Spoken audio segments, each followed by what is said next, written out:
Salut à tous, aujourd'hui je vais vous parler d'un objectif que j'attends depuis très longtemps, le 10-25 f1.7 de Leica. Je m'appelle Hugo Press et bienvenue sur la chaîne Hugo Tech. Check it out.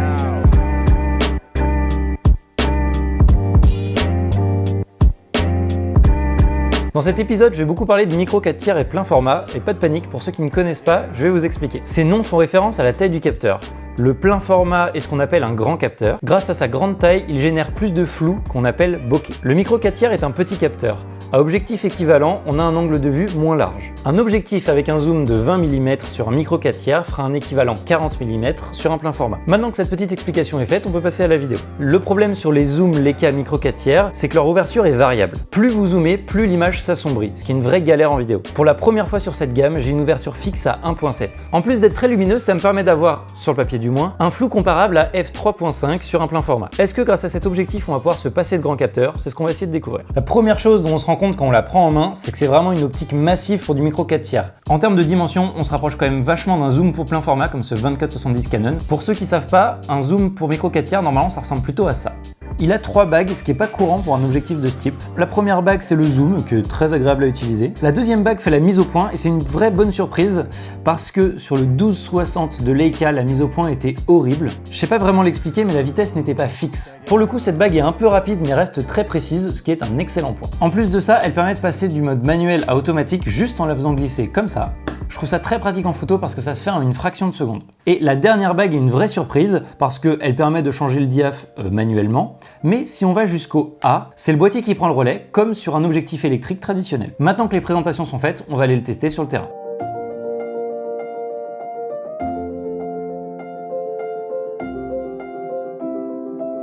Ok, donc là on se retrouve sur le terrain avec le 10-25 de Leica. Alors déjà j'aimerais bien tester la macro dans un premier temps. C'est quelque chose que j'ai pas encore pu tester vraiment.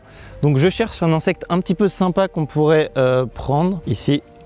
Voilà, ce qui est sympa, c'est que là par exemple j'arrive pas à accrocher comme il faut ma mise au point vu que la plante est assez fine. Du coup juste en décalant la bague comme ça, je passe en mise au point manuelle et c'est vachement pratique pour faire la mise au point.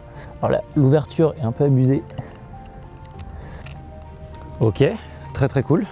Là j'aimerais bien essayer de faire une photo un peu sympa et profiter des ruches qu'on a juste au fond en essayant d'avoir du bokeh. Donc là je vais être en ouverture maximum, donc en 1.7, on va voir ce que ça donne.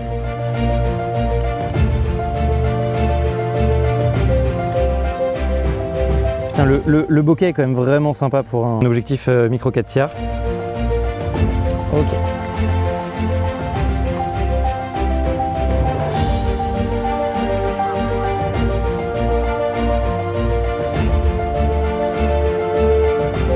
Quand même un truc, moi je suis habitué en photo, j'utilise beaucoup le 24-70 Canon, donc qui monte à 70 mm. Là, on est sur un équivalent 50, donc c'est quand même vachement moins. Là, par exemple, ça me manque. Dans cette photo-là, j'aurais bien aimé pouvoir zoomer un peu plus pour pouvoir m'approcher un tout petit peu plus du sujet. Ok, bon, on va laisser Sauf Pool tranquille. Bon, on a fini le shot pour aujourd'hui. Là, ce qu'on va faire, c'est qu'on se retrouve devant l'ordinateur et on va voir un petit peu ce que rendent ces photos.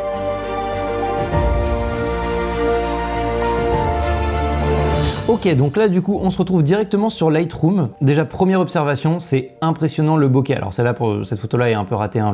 La mise au point est pas bonne, mais en tout cas le bokeh est extrêmement impressionnant. Là j'étais à 1.7, donc vraiment au maximum de ce que peut faire l'objectif. Ensuite je me suis un petit peu calmé, je suis redescendu à 5.5 pour avoir une photo qui est exploitable. C'est vraiment extrêmement propre.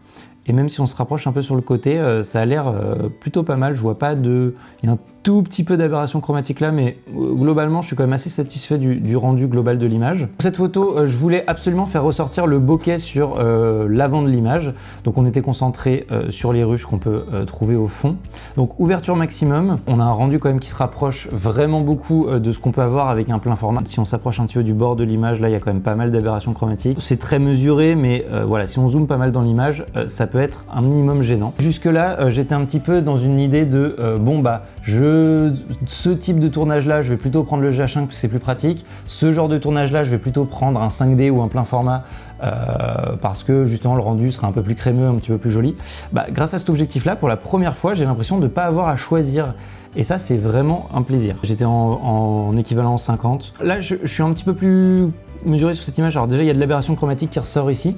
Et j'aime pas trop la forme du bokeh. Je le trouve pas spécialement joli. Voilà, ces petits ronds, ça fait des petits ronds qui sont pas très uniformes. À partir de maintenant, on va passer une série de tests sur l'objectif et on se retrouve dans la prochaine partie pour débriefer.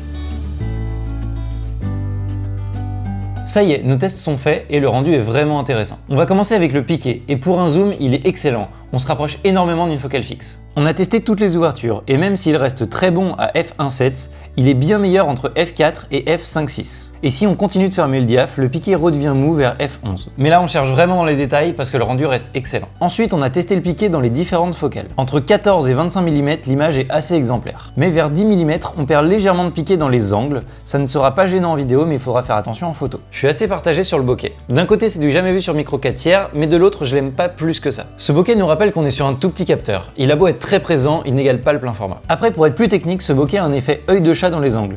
Il est assez maîtrisé mais reste présent en grande ouverture.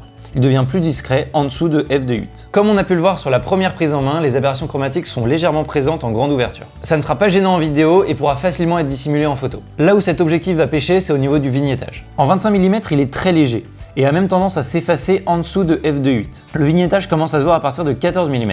Il reste globalement léger mais est présent à f1.7. À 10 mm, là ça devient plus compliqué.